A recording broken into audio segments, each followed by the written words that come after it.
Good morning. Thank you all for coming. My name is John Maxwell Hobbs. I'm the head of technology at BBC Scotland. And we're here to talk about whether or not end-to-end file-based production is achievable. The good news is the answer is yes. Bad news is it just means, what do you mean by end-to-end file-based production? In Scotland, we have the facility Pacific Quay, which opened 6 years ago now. And it was the first of the BBC's new facilities. And we built it as the first of the 21st century broadcast centers, as opposed to the last of the 20th century broadcast centers, for very good reasons. And the real ambition was file-based working. Tapeless, as it was called back then, but as we know, tape has many different definitions, and truly tapeless probably is never achievable. So the key technological challenge was this. This is a diagram of the system architecture that delivers end-to-end file-based working. We went to the systems integrators and the vendors, and this was their reaction. Hasn't changed that much today. So the procedural challenges as well, just a simplified view of this. Yes, this is the simplified view, and the reaction to that was the same. So where are we today? Radio is 100% file-based, end-to-end, and that's no big news because it has been for a long, long time. Our online operation is 100% file-based as well. News is virtually 100% file-based. There's still tape involved in our news production, but that's not a technological issue, that's a capital issue. You know, we still have some older cameras. Definitely tape is involved in archive, but we're getting more and more into a purely digital archive as well. Part of our architecture is based around a digital library that functions both as an archive and a production library. Key material, audio, video, images, a variety of things like that are kept in the archive, selected rushes from programs, and those are available to all of our production systems. So for our news editing production system, for our radio, etc., the moment it makes its way into the archive and digital library, it's available to all production systems. In general television production is file-based. There are places that we do have to go out to tape. We have to go out to tape for dubbing, just because it's easier to do it that way. Our dubbing suites are not syncing particularly well with the post-production system. I'm not going to name any of the products because that's not the point here. But so, as it turns out, as any of you who have been sitting watching the progress bar waiting for a file to render, it's a lot easier and faster just to play it out to tape because you can do that in real time.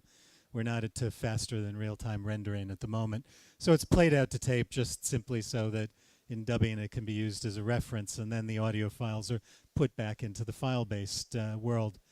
It also goes out to tape for QA, getting human eyes on it, because once again the render time to put it into a file is a very, very long period, so you play it out to tape in real time and you can watch it. And that tape is then carried by hand to our presentation and playout suite, where it's ingested and turned into a file again. Another reason for putting it out onto tape is essentially securing that this is the final edit. As long as it stays in files, you can make a tweak at the last minute and completely send everything in the wrong direction. So it's not a technological issue, that's just about trusting people. So that's still something that we have to look at. So file-based working, now let's think about it. It's not new. Any of us have been working in nonlinear video? Well, that began almost 18 years ago.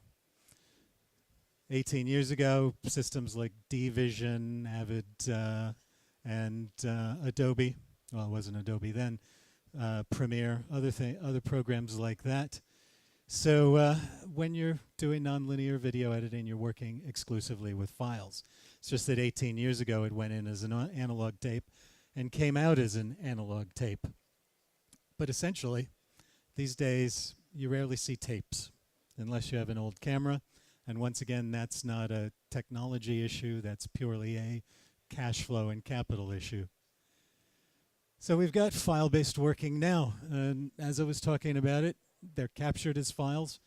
We're using either optical disc-based cameras or card-based cameras, edited and graded as files. They're married with audio files in the dub, and they're played out from files. The problem is, as I touched on earlier, there are points where it gets taken from a file, put out as an HDSDI signal onto a tape. And then that's carried someplace else, re-ingested, where it's turned into a file. So we do have files. We have it from end to end. It's just that the flow is broken from point to point. And that's a real issue of interoperability between systems. And as you know, once it goes out into tape, then we get into a essentially manual process. Things are done by hand, people sitting down at workstations using great tools like FFmpeg, et cetera, et cetera, et cetera. Setting up your transcoding, transwrapping, letting it run, playing it back to make sure that you didn't put the wrong factor into the aspect ratio and you've got either very fat or very thin people on your screen. And then we haven't even begun to talk about what it is the cost to store all of those things. Storage is real estate, plain and simple. It may be really tiny real estate, but it is physical media. And although it doesn't look exactly like that anymore, it is a massive warehouse, and you have to deal with all of the systems you need to put it away, pull it out, find it, catalog it, move it around. It's very expensive, but something to think about as well. And this is one of the big changes and one of the things that's really driving the way you manage this. In the file-based world, we have detached essence from media. Two lovely words, I think, particularly essence. It sounds so, I don't know, twee. But in the world of tape, you acquired on a tape. That tape was then what you used to work with. That became your archive material as well. So the essence and the media were inseparable. They were locked together. Once you were done with that edit, you took that same tape that you acquired it with and put it on a shelf. And once it made it onto the delivery format, the tape that you delivered it to whoever on, that tape then also became the archive of the final program. Now it's completely different.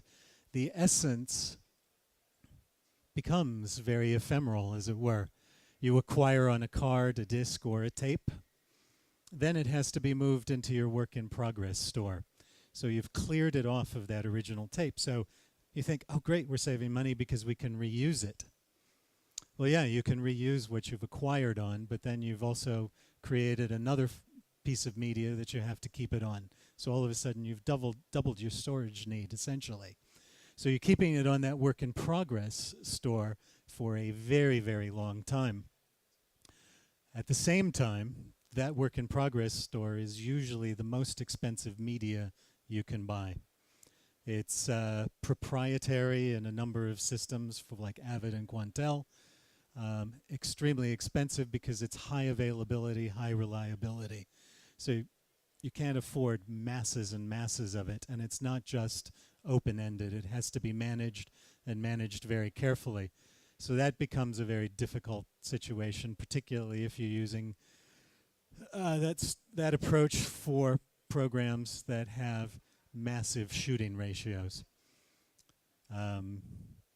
Reality programs, documentaries, natural history, anything where you get up into some of the things that we've done, 500-to-1 shooting ratios. So then your work-in-progress store becomes essentially your offline. So you're storing a proxy version. So you have to add another thing hanging off the side, which is a rushes store, where you're keeping the high resolution versions of your files, because you're not keeping it on your acquisition format, because that's been wiped and that has recycled and that has to go back out in the field to shoot again. So all of a sudden, sitting next to your whip, you've got a rushes store, which you have to figure out how to manage that. It starts building up, building up, and building up.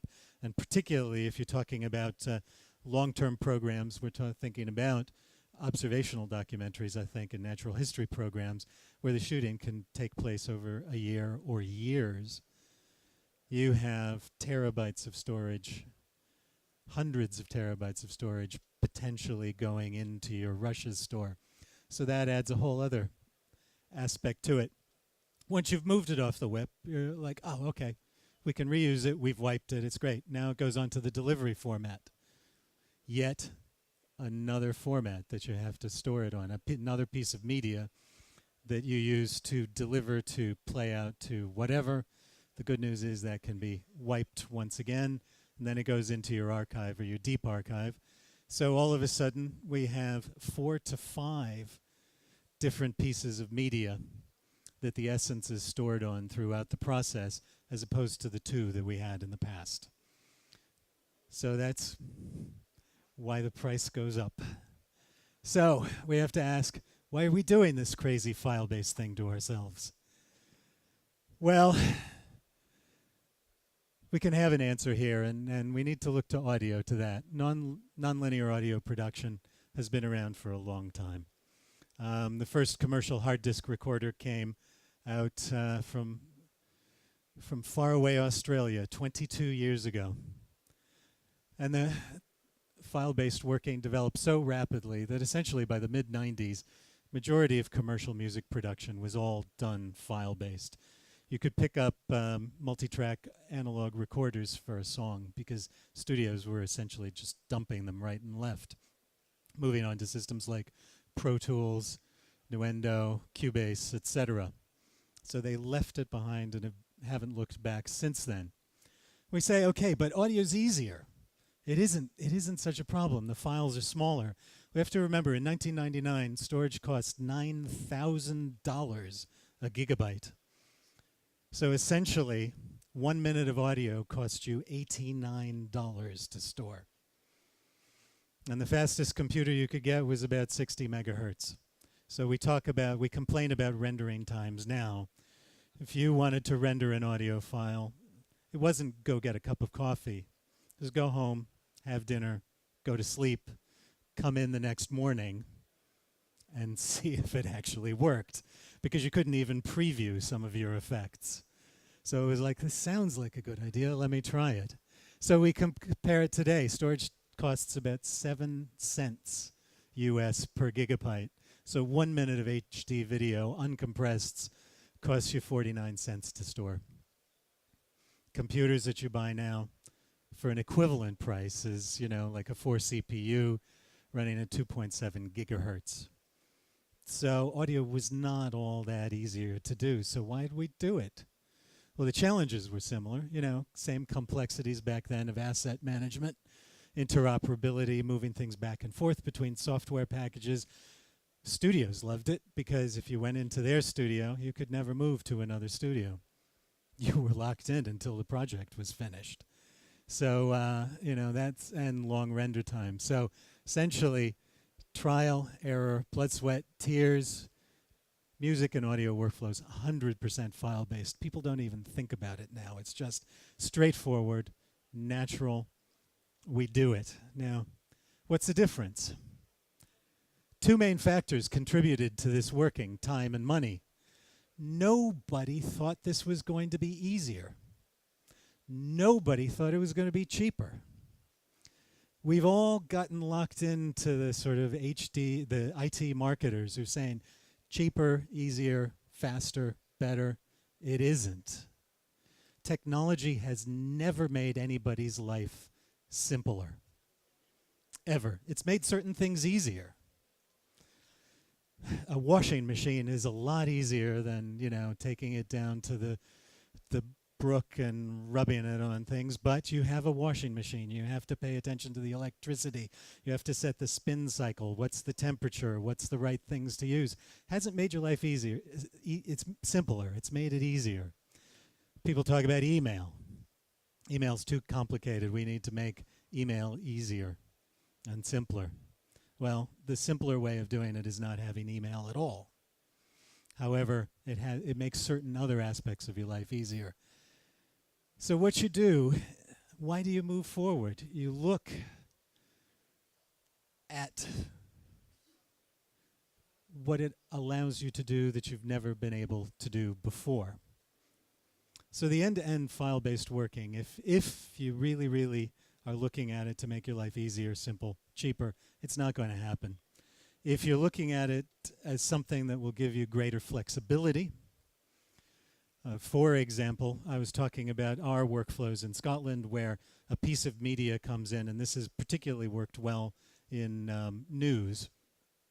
Say it's captured on video, and it's meant for the 6:30 news bulletin as a video package. The moment it is ingested into the system, it's available to everyone. It's available to online, it's available to radio as well. In the past, it used to be whoever had the tape had the story, and you had to wait until they were done, and then maybe they gave you the finished package.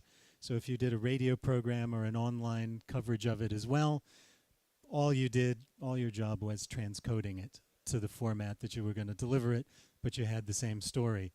The media goes in, it's available throughout not only Scotland, but through all the BBC. Everyone, for their various output channels, can create their own version simultaneously, and it's led with whoever actually finishes the package first. So that's a huge advance. Didn't make anything cheaper, though. It's actually more complicated to deal with for a number of people because we have to have media managers, one of whom is sitting back in this corner and understands the reality of dealing with that. So you're going to have to bring in people to handle all of this as well. So it's not purely a technological thing. It's about people. It's about how you create your processes, your workflows, and what you need to do is, at the moment, deal with trial and error because it's new. Talking about the audio workflow, it's very natural for us now. We know how to work it all the way through. We know how to produce music. We know how to produce radio programs completely file-based. But it didn't come fully formed. And the workflow has been developed through those 22 years until it finally worked out. We also need to realize that we're not going to get just a basic package and here's how it works. This is the way you buy it, and this is the way it works until it falls over. No, it's going to be about making adjustments, making tweaks, experimenting. Does this work? Does that work? One of the first things that you always try to do when you get a new piece of technology is you spend a lot of time trying to figure out how to make it work exactly like your old technology, which you can. It's not particularly efficient that way. It's very frustrating. You have to work harder. So what you have to do is you say, what does this allow us to do? How do we change our workflows? One thing that we're seeing is production workflows are still shooting as if they're on film. Or not even film, let's say tape, because you can start reviewing a bit, but you sort of look at it, and then that's fine. But it's sort of looking at tape as you've got an infinite crate of tapes with you on location, so you just never have to stop shooting. There was a certain advantage in the world of film where you said, let's see, it's 5 o'clock, everything's closed, and we've got 2 more reels of film. We've got 16 minutes left to shoot, and we've got to capture it all. So let's do this, as opposed to let's let it run, let's let it run, let's let it run. Now that's really great. I mean, it's, you know, with a bit of blue tack and enough GoPros, you can kind of cover everything. I'm still waiting to get the rushes where someone has one GoPro shooting another GoPro. We're not that far away. But with that power comes great responsibility. You know, if you are shooting hours and hours and hours, we had a production that came and said, okay, we would like to reserve 150 terabytes on your Avid system for the next year. And my response was, well, number one, it's physically impossible. We've only got 60. And number two, who's going to watch all of that? Because at the moment, nobody's got people logging. That's been cut. It's handed to the editor. This poor editor who has to watch 150 terabytes of media. He's not going to do that. He's going to take the first take he sees. And if it's not so good, maybe the second one, but you're not going to delve deeper and deeper and deeper. So, what are you going to do? You really have to start, as they say, pre-editing. Start throwing things away as you're shooting, because this is the way file-based works. It works very well in music these days. It's a little unfair comparison because the workflows are slightly different, but while you're recording multi-track audio or whatever, you do a take. You're in the process of editing while you're recording. Was that any good? No, throw it away. Let's move on. Let's try it again. And so essentially, you've already done your clearing of material. You've cleaned things out. You've combed through and you've comped before you get to the final mix, which is the equivalent of the final edit. You're not recording hours and hours and hours of stuff and then trying to find your way through it. We need to move much more in that direction to fully support what would be end-to-end file-based. So as I'm saying, it's going to take time. It's going to take money. Don't look to save money because it's not about that. It's about what it affords us. And so what I'd like to do now is move this to questions. Any questions? Yes. And just a moment, I think we may want to grab a microphone. Sorry, I surprised them. Right here. Fiona Macbeth, BBC Archives. You've talked about how productions just shoot more and more material because they can. Yes. And they want it kept, and they don't want to organise it. And as archivists or media managers, you're left with this mess and not having it identified as to where the good stuff is and what can be chucked. How is that relationship going to change? What is going to be the trigger that makes productions see some responsibility for this?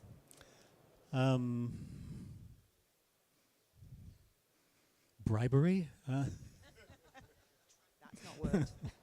It is. It's a really, really tricky sort of thing. I mean, it's also very new. When you have a new toy, you explore all of that. But a lot of it is about training and really getting people to look very closely. I once had a project where I had a hard drive crash. And it actually did me a favor. It was a piece of music that I was working on, and I had a rough mix that was pretty good. And that had to be it because the hard drive was absolutely destroyed. And it was something that I'd been working on and working on and working on and essentially worrying about too much. And when I go back to it, it was good. You know, and that's the sort of thing as well when you had to work with a more restricted medium like film. There was less choice in the edit. You know, now everybody's shooting essentially, well, I had a producer in the BBC say directly to me to cover their ass. Because you've got 4 or 5 people down the chain who all want to make their comments and their mark. And you want to be able to re-edit it. So it's really, I don't have an absolute answer to that. And it's very difficult. But yeah, we're spoiled for choice, and spoiled is the right word. You know, the process of creativity is about eliminating options as opposed to expanding those options. You cut away until you've got the elephant and the piece of marble. And you don't keep all the marble chips. Over here. Mike Armstrong. I was back in the mid-90s putting in the first local radio station to use server-based playout. So file-based at its, you were tape in one end and analog desk and the works. And it strikes me that the things we found out then and the things you find now are simply a change of scale.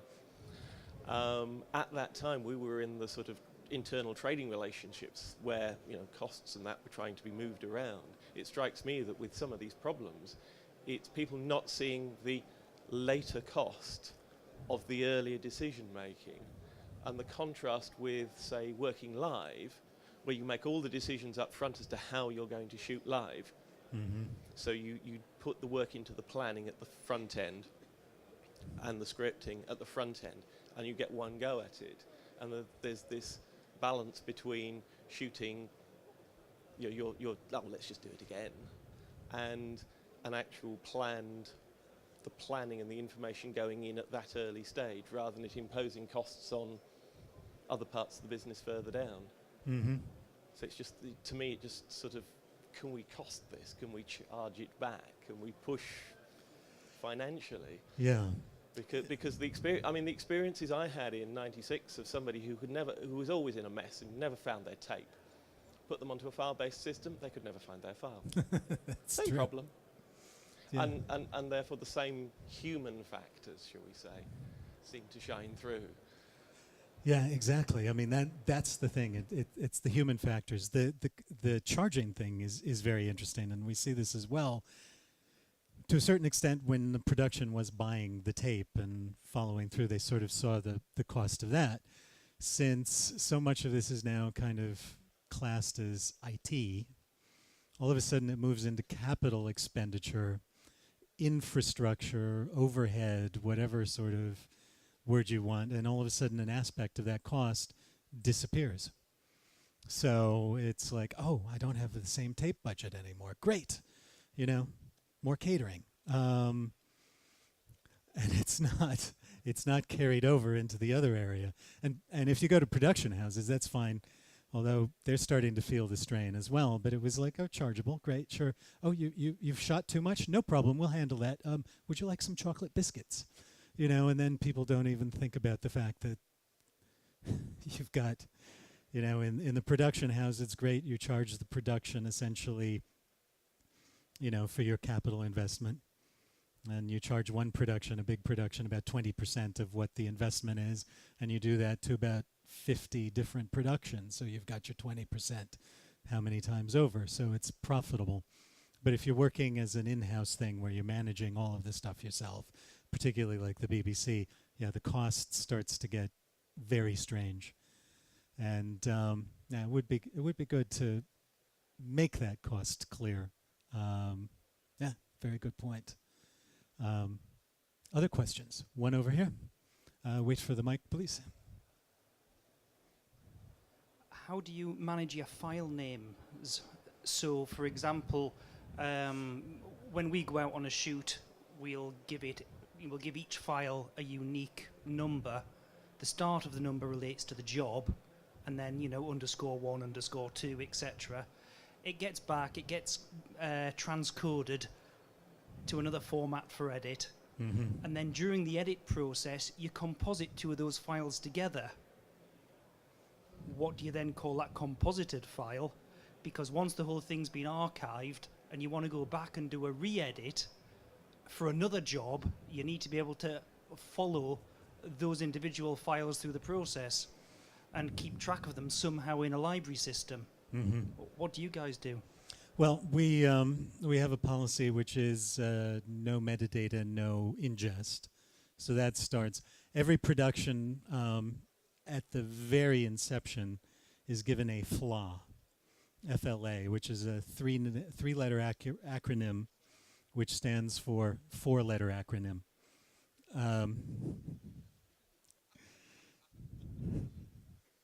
So each production has its four-letter acronym, and that's carried throughout. And then in certain cases, we do a lot of stuff with, for example, shooting an XD cam, and you can preset the metadata in the camera, so then it automatically increments as you're shooting. So that is preset with the FLA. And then we have a process of central ingest. Individual productions don't do self-ingest. They go to a central point where it's managed, where all the appropriate metadata is entered, and we rely very much on sort of the asset management functions. We use Avid ISIS running interplay, as well as our DOME from Ardendo as the digital library. So that carries the metadata through the process. Although, and this is the thing, and everybody needs to start hammering on all the vendors about integrity of metadata as it's transferred from one system to the next. I mean, the DPP is doing a lot of work in that area, and it's good. And as the vendors come online with a lot of the metadata processes. But yeah, it can be a challenge, because if you enter the wrong thing, and this is the other thing, addressing that when I was saying that we go out onto tape for the QA and then deliver to playout, that's part of it as well. Because let's say you have the finished program, and it's got all of the appropriate metadata and the program number sort of all lined up to go into the playout queue. At the last minute, somebody goes in, can change that file, it doesn't increment the number, and then all of a sudden you've got two different versions of the same thing with the same number.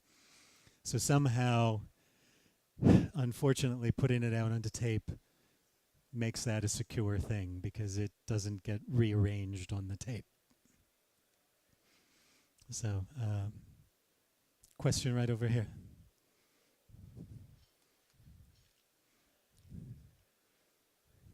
Yeah, Donald Moffat. It's just touching on one of the colleagues over here who's mentioned about metadata transfer. How do you actually track your metadata through your systems from, say, acquisition through to offline edit to final edit to grade to master dubbing? Do you have a process or a naming convention for that to track it through the whole of the system? Yes, and that was the specific four-letter acronym for the specific program. That's carried through. That exists. If it can, like in the case of the XTCam cameras, it's appended to the file name. In other cases, in other cameras that you can't do that, it's appended at the point of acquisition. And then that's carried through both Avid Interplay and Ardendo, the digital library system. So, and it's consistently all the way through, except to the point where it goes to play out and all the metadata is stripped away, and then you have to sit down and enter it by hand, which is crazy. More questions? One more question. There must be one more question. Comment, opinion. You look like you want to say something. Oh.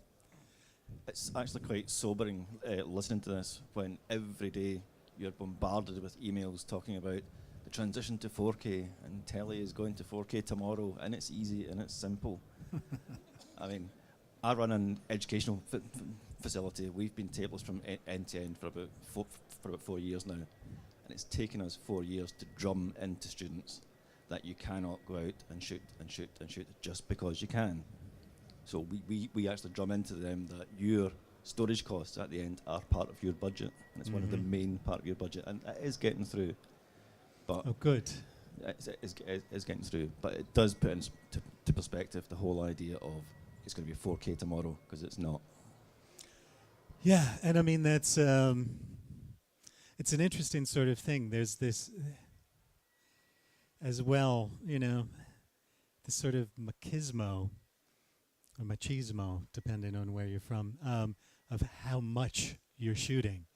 And you hear all sorts of snide comments. I think of one everybody likes to make snide comments about the way Clint Eastwood directs, because he shoots 1 or 2 takes, and they're saying, oh, he just wants to get away and play golf. So it's that sort of a thing where you can't be serious unless, you're beating it to death and shooting hours and hours and hours of things. So it's really good to hear that your students are starting to learn that.